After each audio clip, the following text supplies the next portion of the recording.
Hi guys, welcome back to S&B Designs.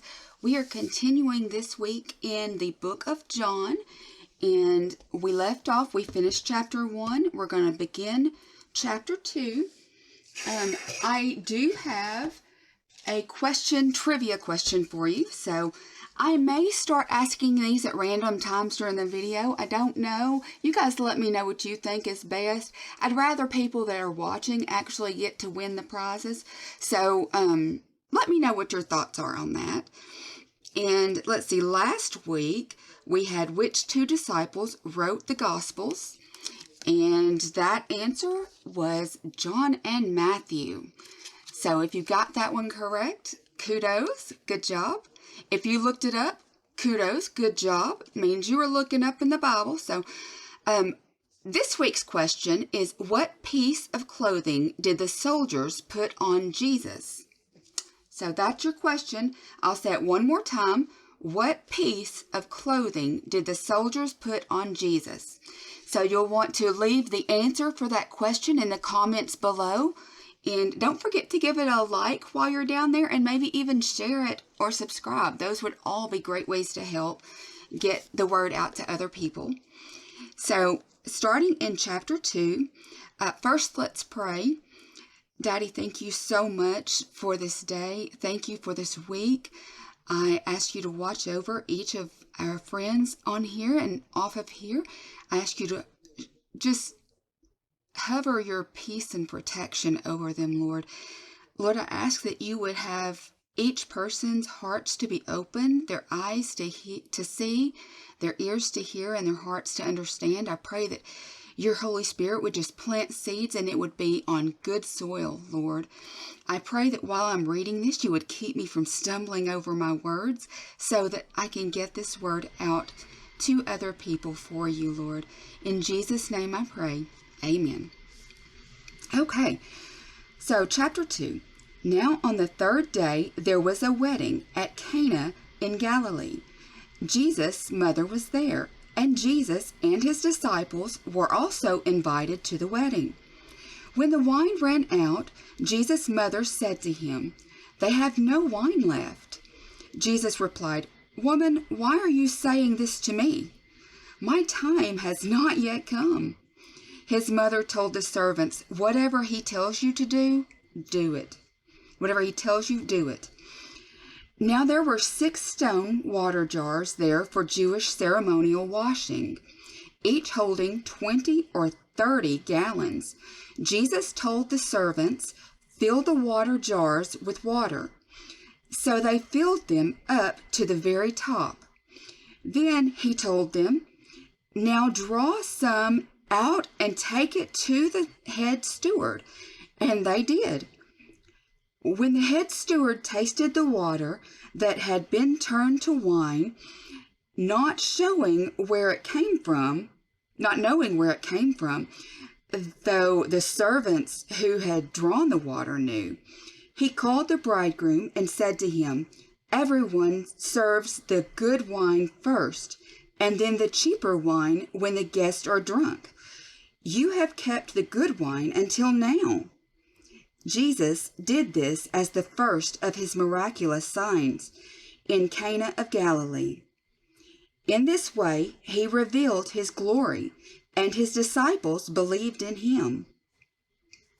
After this, he went down to Capernaum with his mother and brothers and his disciples, and they stayed there a few days. Now the Jewish feast of Passover was near, so Jesus went up to Jerusalem. He found in the temple courts those who were selling oxen and sheep and doves and the money changers sitting at the tables. So he made a whip of cords and drove them all out of the temple courts, with the sheep and the oxen. He scattered the coins of the money changers and overturned their tables. To those who sold the doves he said, "Take these things away from here. Do not make my Father's house a marketplace." His disciples remembered that it was written, Zeal for your house will devour me." So then the Jewish leaders responded, "What sign can you show us, since you are doing these things?" Jesus replied, "Destroy this temple, and in 3 days I will raise it up again." Then the Jewish leaders said to him, "This temple has been under construction for 46 years, and are you going to raise it up in 3 days?" But Jesus was speaking about the temple of his body. So after he was raised from the dead, his disciples remembered that he had said this, and they believed the scripture and the saying that Jesus had spoken. Now, while Jesus was in Jerusalem at the feast of the Passover, many people believed in his name because they saw the miraculous signs he was doing. But Jesus would not entrust himself to them, because he knew all people. He did not need anyone to testify about man, for he knew what was in man. Chapter 3. Now a certain man, a Pharisee named Nicodemus, who was a member of the Jewish ruling council, came to Jesus at night and said to him, "Rabbi, we know that you are a teacher who has come from God. For no one could perform the miraculous signs that you do unless God is with him." Jesus replied, "I tell you the solemn truth. Unless a person is born from above, he cannot see the kingdom of God." Nicodemus said to him, "How can a man be born when he is old? He cannot enter his mother's womb and be born a second time, can he?" Jesus answered, "I tell you the solemn truth. Unless a person is born of water and spirit, he cannot enter the kingdom of God. What is born of the flesh is flesh, and what is born of the spirit is spirit. Do not be amazed that I said to you, you must all be born from above. The wind blows wherever it will, and you hear the sound it makes, but do not know where it comes from and where it is going. So it is with everyone who is born of the Spirit." Nicodemus replied, "How can these things be?" Jesus answered, "Are you the teacher of Israel, and yet you don't understand these things? I tell you the solemn truth.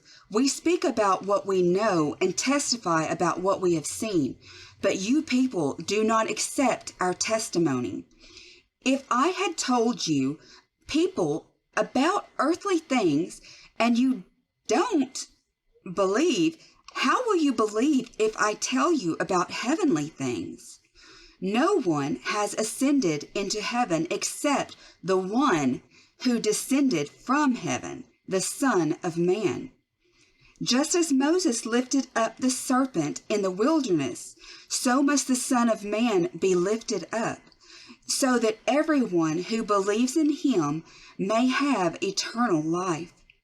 For this is the way God loved the world. He gave his one and only Son, so that everyone who believes in him will not perish, but have eternal life.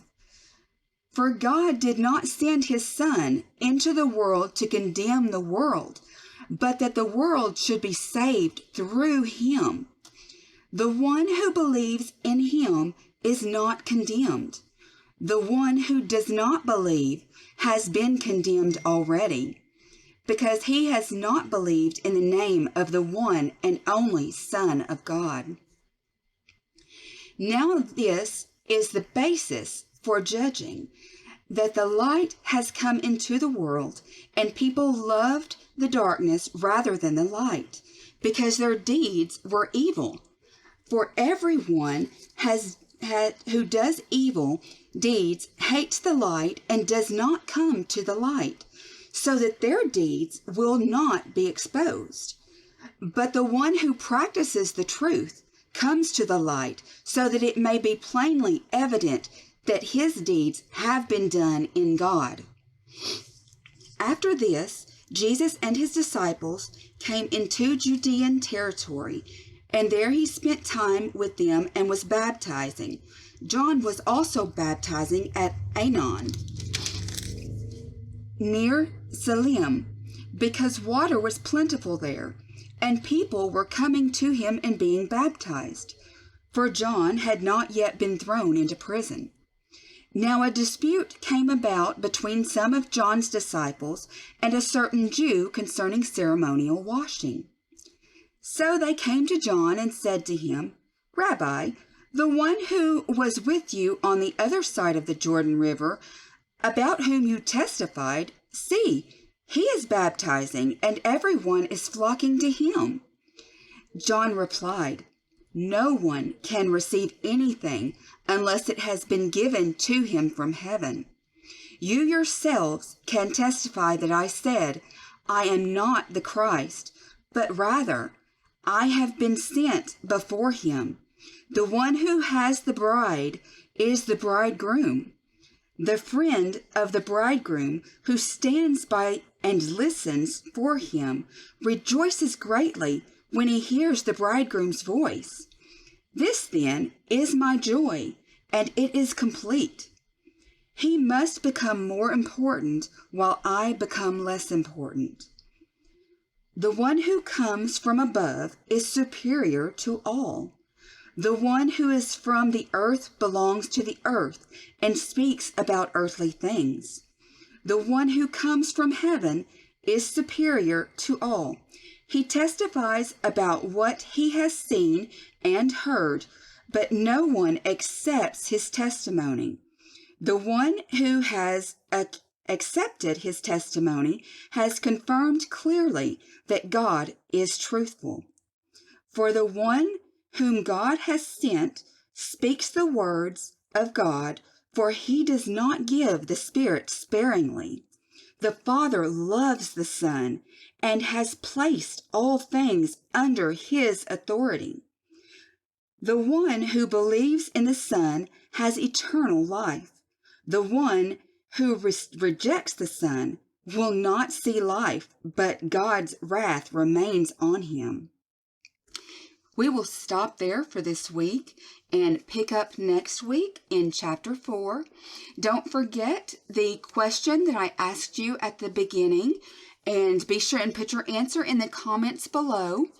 If you have any prayer requests, you're free to leave those in comments, or if you'd like to send them directly to me, my email address is under my video, and I'd be glad to pray for you privately as well. So I look forward to seeing you next week and seeing all of your great answers. I wish you all the best of luck, which you don't really need luck. You just need some Jesus and some word. So just answer that. Don't forget that like and comment, of course. The thumbs up is the like. I'm getting them so tongue-tied and mixed up now. See, God works. I could read through the word. I just can't get my own words out. But don't forget to subscribe and possibly share this with someone you think might enjoy it. Thank you so much. And I have several other books already in playlists on my channel, so feel free to check those out. We will see you next week. Thanks so much, guys. Bye.